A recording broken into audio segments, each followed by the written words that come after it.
السلام علیکم دوستانو، د اسیا جام په اړه باندې نوي تازه معلومات څه دي ویډیو تر اخره را سره وګورئ. که په دې چینل کې نوي یاست افغان خوشحال یوټیوب چینل هم در سره سبسکرایب کړئ.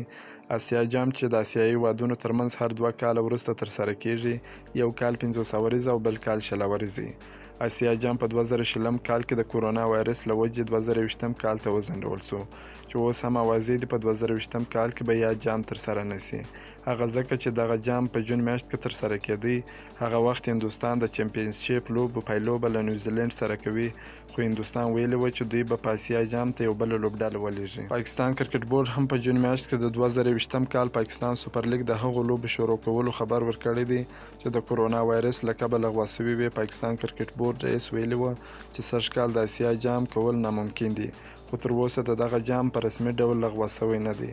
د کرکټ اسیا شورا اعلان شوې نیټې سره به د جون میاشتې په لومړۍ نیټه افغانستان او سریلانکا د جام لومړۍ لوبه ترسره کړي.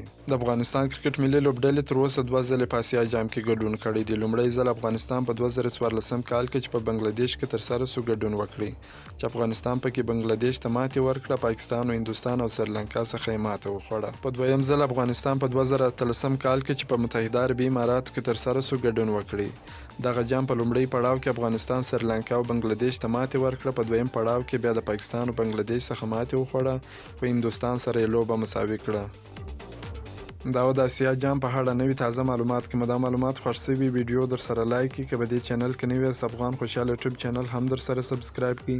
د نور تازه معلوماتو لپاره هم زموږ سره اوسئ. تر بلې ویډیو پورې د الله په امان.